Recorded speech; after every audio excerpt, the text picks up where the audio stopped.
and welcome to another episode of the Digital Access Show. Again, like a number of shows, I've said I've been wanting to interview this guy for quite a while. Now, Santiago Velasquez, is that, I've pronounced it correctly, have I, Santi? Velasquez, but don't worry. Velasquez, yep, sorry, is based here in Brisbane. He's originally from Colombia. And he's doing some really innovative stuff in the accessibility area. And that's why it's important for people to meet Santi and hear what he's got to say and talk about what he's doing. Because Santi, I'm having one of those days. Santi actually has lived experience himself. So I'm going to let Santi tell you about himself. So everyone, please meet Santi Velasquez. Anorel, again, thank you very much for having me. It's an absolute pleasure to be here. And yeah, so as you said, originally from Colombia, and from a very young age, I always loved technology, and I figured that it can be used to improve our world, but it needs to be done appropriately. Yeah. And what that led me to was to develop a system called Halo to improve public transport accessibility. So in a nutshell, I was frustrated that because I couldn't see a bus, because my guide dog tray couldn't tell me which bus it was, or because, I move around and each bus stop is different, oftentimes I would be left behind. And that's just not acceptable. And oftentimes, even if I get on the bus, I would get dropped off at the incorrect stop. And we can keep going down this list of inaccessibility with public transport. And I thought, no, let's fix it. So we came up with Halo, and Halo is basically a system that allows you as a commuter, doesn't matter your disability, to rock up to a bus stop, a train stop, a ferry stop, and select the vehicle you want to get on and select where you want to get off. And you basically are sending an electronic hail to the bus driver, train conductor, so that when they get to your stop, or actually one stop before, they know you need to get on at the next stop. Nobody's going to be hailing, and you might have, if you choose to share your access requirements, they will also know, oh, they use a guide dog, they use a wheelchair, with the whole objective of making public transport just better. We're not allowed to drive. Surprise, surprise. Yeah, I don't know And what their problem is. Driverless cars are coming. We keep they getting are indeed. calls. They are indeed. Yeah. And not only that, we're not allowed to drive, but I don't know many people that have $100+ a day, or $50 a day, or $20 a day, even to just catch taxis and Ubers, even with Yep. subsidies from NDIS, Yep. from state government. It doesn't really matter. So I Mm. figured, well, public transport just has to work. So that's Yeah. where Halo came from. And I figured, if nobody else is going to do it, and I can, why not? Yeah. Santi, what were you using before Halo? What were the tools you were using that weren't helping you? Honestly, I tried everything. I would stand in at the bus stop and just wave my hand just constantly. I would use my phone and just try to time the hails Yeah. appropriately. I would wave my cane in front of buses where it was very busy to make sure that everybody would stop. I had the Yeah. little books that you would flip the numbers for. Yeah. I tried everything. I tried everything. And, when you get on the bus, you obviously ask the bus driver, hey, can you let me know when we get to stop number 7? Yeah. And Google Maps, Apple Maps, everything. And the system just didn't work. Obviously, I also called up in advance, and they said, oh, tomorrow I'm catching bus here to there. Could you let that driver know? And the difficult part is, it's not the driver's fault. It's just the infrastructure. It hasn't been designed to help people with disabilities, and it Yeah. hasn't been designed to help drivers, because they don't have an easy job already as it is. Mm. And now we're just asking them to do more. So it's not a well-designed system. Yeah, I actually agree with you because obviously I live in Brisbane, and for me, there's a couple of streets that I've learned I'd rather walk an extra half hour and go and catch a ferry to get where I need to go and take twice as long than try and catch a bus because you just can't do it. It physically is an impossibility. And also the number of times that, like the bus thinks there's not going to be anyone at the bus stop, so they just keep cruising. And then suddenly there's someone there. Well, they've already passed it. They can't stop in time, otherwise they'd be causing accidents and all these things. Bus drivers don't have an easy job. Well, last year I was fortunate to travel around the world on a Churchill Fellowship, Mm. and I visited 11 different countries, upwards of 25 major cities, looking at their public transport infrastructure. And two things stood out to me. Every city does public transport a little bit differently, Yes. but it doesn't matter where you are. The problems are exactly the same. So in Berlin, for example, a bus, and in Japan, a bus is supposed to stop for you if you're at the bus stop, Mm. regardless of whether you hail or not. It's not, you don't have to hail them. Yeah. And I thought, great, that's fantastic. That's brilliant. Let's do that. I just have to stand there and great. Now, the funny thing about what happened in Berlin is that I didn't know that there was a tree in front of the bus stop. So I just stood Mm. at the bus stop. That's where it was. And Yep. we thought we would try it. And the bus went by because I didn't know that I was standing in front of the tree. So by the time that the Mm. bus would have seen me, he would Yeah. have been past the bus stop. And it's like, I can't reverse. Yeah. And it was surprising because when I gave a lecture at TU Berlin, the University of Technology Berlin, people thought, oh no, this doesn't happen here because we don't have to hail a bus. And I'm like, well, actually, how about this story from yesterday? And they Yeah. were all surprised because, again, lived experience, it's extremely important. Yeah. So when we develop something, it doesn't look accessible, it is accessible. Yeah. So, what has been the response from government here in Australia, from the people that like TransLink here in Queensland? What has been the response? Honestly, the response is mixed. So Yeah. drivers love it. We have piloted Halo in New South Wales, and the feedback has been, this is great. Just make it Yeah. available to everybody. Yeah. We get the appropriate information, we get it in time, and brilliant. Yeah. Depot managers say this means less complaints for us, and we just provide better service. Yeah. The issue is the people who approve budgets. To them, they don't see the issue. They're like, oh, is this genuinely an issue? Or Mm. if they know the issue, they're like, oh, we just don't have funding for this. Yeah. So, we did a pilot in New South Wales for Halo, and it was a 3-month pilot. It was in Tweed Heads, in Queanbeyan, and in the Beeline in Sydney. Yeah. And we learned lots. But the Transport for New South Wales at the beginning didn't allow us to talk about it. We said we got to publicize it because that way people will know. And they're like, oh, just talk to Guide Dogs and Vision Australia and Blind Mm. Citizens Australia and just do it that way. And we're like, okay, we can do that. That's no problem. But we need to go broader than them. Yeah. Um, and then it wasn't up until we were doing the trial that they realized, well, we don't have enough people. Mm. We had probably 20, 30 people, and they're like, why don't we have more? And we're like, because people can't try something that they don't know about. Yeah. Um, and going down that same road, it's really hard to see that there are more progressive governments overseas with worse public transport systems Mm. than we have in Australia, but they're more progressive because they have an accessibility team and the people who are making those decisions have lived experience. So, for example, again, using New South Wales as an example, they don't have an accessibility team running Mm. anything in Transport for New South Wales. Queensland has one, and we've been trying to approach them because, hey, it's Brisbane, and they're like, we'll get to you, no worries. Yeah. We have had more progress overseas, which is sad, but it's fantastic. It is. One of the things that I'm agreeing with you because people don't know what they don't know. I was in a meeting last week with it was some people from a government department, and they were telling me how they were accessible and da da da. And I'll be honest, it was the Queensland government department. And they said, "Oh, you'd use this," and I said, "Actually, I don't."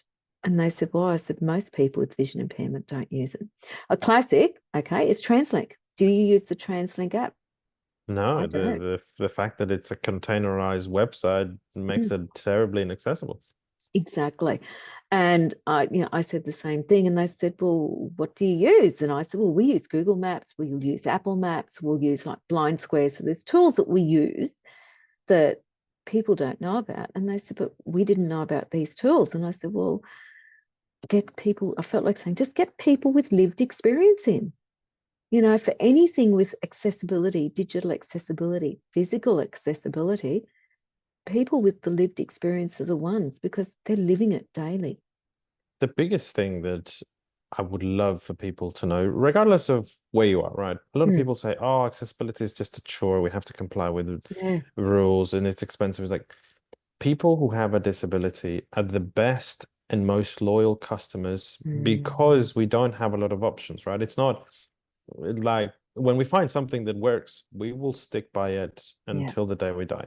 Now, that's not the only reason, right? It's good for business. But Mm, the key thing that I also need people to know is it's important to have lived experience, but it's also important to be able to communicate how that translates into properly designing products. And yes. not everybody can do that. So one of the things we have found is when I've done some consultancy in the past for governments and overseas, I've done some stuff for Sonos, some stuff for the UN and whatnot. Mm, Oftentimes they say, oh, we have heard that this is an issue. Our website is not accessible here or it's not accessible there.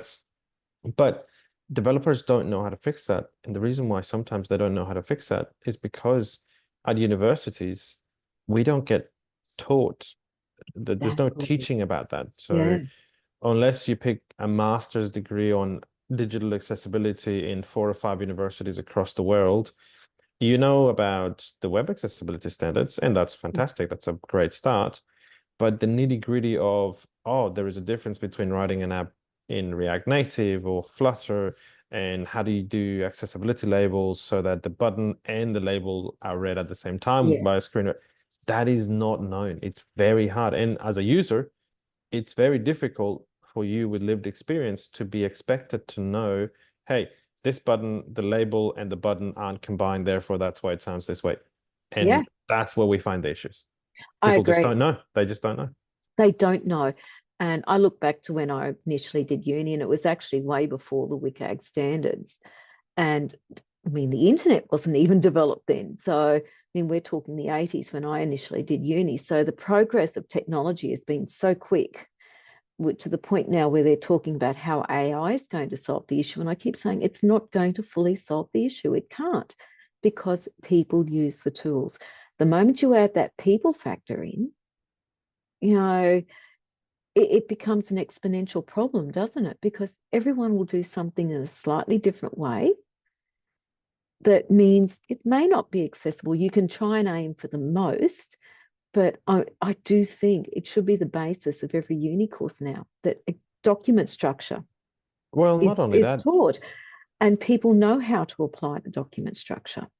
absolutely, absolutely. And there are very basic things that you can do to make things accessible. You know, Mm, use the accessibility checker in Microsoft Word. If you're working with yeah. Microsoft Word, make sure that you do alt text and images. I'm not saying go 110% because you might No, not know how to do that. And it's not the responsibility of one person within a team, it's the exactly. responsibility of the company or the Yes. organization. But another factor, and it's interesting you bringing up AI when it comes to accessibility, the AI models, they get trained on a lot, whether it's a large language model or a large function model, whatever type of model, you get so many models. Um, we have to also make sure that as people with disabilities, we are involved in the training of said models to make sure that there are no biases when those models are being trained. Because I can Yes. guarantee you right now that if I were to sample a group of 150 people just on the street randomly, again, not a perfect scientific study, Yes. but if I were to sample them and say, what's the likelihood that I can cook a really good steak? Most people that have never dealt with disabilities, they will say you're blind, you will just burn yourself, let alone burning the whole house down. Yeah. And I'm not saying I'm a perfect chef, but I can feed people, and Yeah. I like how my steaks turns out, right? Little things like that can, if not dealt with appropriately, can mean that in the future, if we are relying on whatever model for artificial intelligence, if we don't take care of the biases, the model might say, oh, don't worry about it. Let's just call a volunteer. You can't Mm. read that, or you shouldn't walk down that street, or whatever it is that Yeah. it's helpful with. And I, yeah, and that's it. And I suppose the one thing for me, I keep saying to people, never make an assumption. When you're sending an email, don't make an assumption that the person at the other end can read it in exactly the same way as you. Everyone's different. Absolutely. Whether, And just ask, right? Just hmm, ask. If you don't know, and yes, if you genuinely don't know, I know that I'd love to, oh, absolutely. Let me show you. Yeah. I yeah. know that there are some people that don't like that. I know that some people just assume that people should know how their disability works and whatnot. I don't think that's fair, but each to their own. And to be fair, most people, when they realize, oh, I can ask, they're really comfortable. They're like, wow, that's cool. But if you don't ask, you don't know. And the other thing, it is also, I think, incumbent on people with disability to actually take that breath and not be cranky if someone asks the question. Yeah, you do have your off days, but the more we talk about our disabilities and the ways that we've used it as an opportunity, because it is an opportunity Absolutely. to Absolutely. learn something different, the better off the whole of society is, really. It's the world isn't going to change overnight, and we know No. that. But slowly, slowly, and slowly, we will make changes that in 20 years' time, in 50 years' time, whenever it is, we will say, you know what? I remember when I was young and I couldn't do X, Y, Z. I Mm. remember when the iPhone first came out, I'm like, oh, I wonder how I'm going to be able to use that. iOS didn't have a screen reader on iOS 1, right? Mm. And then now, if you ask anybody, what phone would you get for accessibility reasons only? iPhones are at the top of the list. Android is Yep. good, but iPhone, there is no arguing that Apple does very good accessibility, right? They do great Um, accessibility. Yeah. Correct. So it's all these things that slowly but surely we can change and we can make things accessible. And a big change might be big for you, but might be minuscule for somebody else. And Yeah. the impact might be immense regardless. And with Halo, I can see such a need, not just for people with disability, the elderly. Oh gosh, that mum with two or three kids. All those people, the difference it will make to people's lives in the pouring rain when we have these big storms here that we get in Queensland. There's so many times that you could see where having such a simple tool, it probably took a lot to develop, but a simple tool can make a big change to society, just like the typewriter did, just like Siri did, just like there's so many captions. Look at the difference that captions make. It's a Well, simple tool, but it's used by many people. for me and for the team, the biggest thing that always comes to our mind when I started my company, I said we have to develop something that isn't going to be a niche product and will help everybody. Yeah. Precisely so that A, it didn't become extremely expensive, Yep. and B, it would be able to be used anywhere. And you're correct, right? If you don't speak the language, how do you ask the bus driver, can you please Yes, let me know when we get to this stage? If you're a child, exactly. is much easier to just say, I'm getting on this bus, getting off there. Mm. If you have a mobility impairment, and if you want to tell the bus driver, hey, I need a wheelchair ramp when you stop, Yep. if you're getting on and off the train, and again, you need a ramp, if you're a parent, if you're visiting a new city, it doesn't really matter Yep. why. That's why we did it. That's why, and this is the key thing that we're talking to with transport agencies Mm. and this all the governments. I'm not trying to I'm not trying to scam you. I'm trying Mm. to save you money because at the moment, the NDIS spends 700 plus million dollars on literally transport subsidies alone. I'm not saying everybody will be able to use public transport, but when you imagine that we're spending upwards of $50 an hour for somebody to drive us around, that's insane. Not many people get that. And That's it. if we weren't a developed nation with lots of money, that wouldn't happen. And Yeah. Queensland or New South Wales, Victoria, they spend upwards of $30 million a year on just taxi subsidies alone. So you keep adding that, and that's roughly, nearly $1 billion on Yeah. subsidies that they help a lot. I use them sometimes, absolutely. And I know that there are a lot of people who might be listening who use that here in Australia. And I'm sure that there are things similar to that in other countries, but that's not sustainable. What if you want to catch up with your friends after work? What if you can't call a support worker? Mhm. it's just not sustainable. Oh, I agree. So what's the future for Halo? What's next? What's next? How can everyone listening help? Because Two it is simple going to help us things. all. Yeah. Two simple things. If you want Halo in your area, go to our website or Yep. email us at info@halo.co, and Halo is Mhm. HAILO.co, and send us an email. Say, hey, I'm in this area. Please, I would like Halo, because we can use that data to go to government and say, hey, people do want that. And the Yeah. second portion is, if you work in the transport industry, if you work in government, if you work in anywhere that has a hand in public transport infrastructure, get in Mhm. touch with us. We are trying to improve public transport for everybody, for drivers to be more efficient, for passengers to use public transport more often, to be more engaged, and just for the general public. If you see more people with disabilities out and about and they're working, the general society benefits. And if we, as people with disabilities, go out and about more often, then we benefit. Yeah. I'm not even asking for a takeaway. You've just said it so brilliantly, Santi. Santi, how can people get in contact with you yourself if they want to find out more about what you're doing and it's actually a remarkable journey that you've done so far and you've only just started. So how can people find out about you? Simple. So obviously our Halo website, and it's we're about to update the website. It's going to be all nice and much prettier. And don't worry, it's all accessible.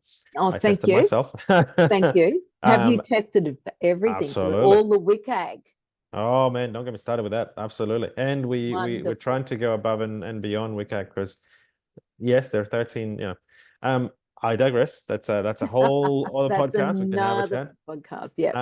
But absolutely. So Halo, HAILO.co, Hmm. and then info@halo.co, and then Yep. follow me on LinkedIn. LinkedIn is my most used platform, Santiago Velasquez. And again, hoping that we can add show notes at the end, and I'll share my links to all of this stuff. And if you do want to reach out to me, LinkedIn is probably the best way, just because the platform that I post or use the most. And if I can help in any way, anybody, uh, and or if you want to help, please do reach out. Yeah, look, I can only encourage everyone because it is something that's going to help the whole of society and not just in more efficient public transport. We're talking better use of money. You Oh, know, if absolutely. that $1 billion is not getting used, even if half of the $1 billion is not getting used in public transport, it can be used elsewhere to provide other resources for society. Mm, So Santi, thank you. Thank you for giving us your time. So this is Santi Velasquez from Halo. And yeah, you will find the how to contact Santi at the end of the video. We always like to add that. And I can only encourage everyone, go and find out about Halo because Santi, I want Halo. I would seriously love Halo after my experiences last week because I'm like you. no, I have a severe vision impairment and getting on a bus is no fun. So no. thanks again. Thank you, Norel, for the invitation. I'm looking forward to connecting with more people. And Yeah, again, I'll bring Halo to the whole of Australia. We will change public transport around the world so that fantastic. anybody can use it.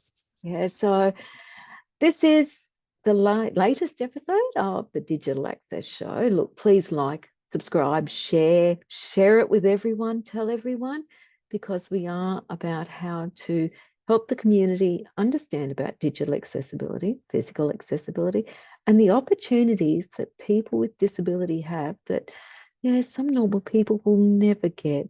Just because we can't see properly or we can't hear properly or whatever it is, we're everywhere. We're like, so we're pretty common. You can find us all around the world.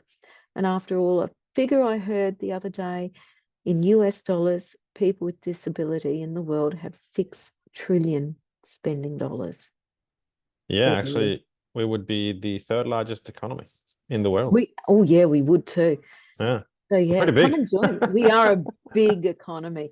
So we'll see you next time. And thanks again, Santi. Thank you.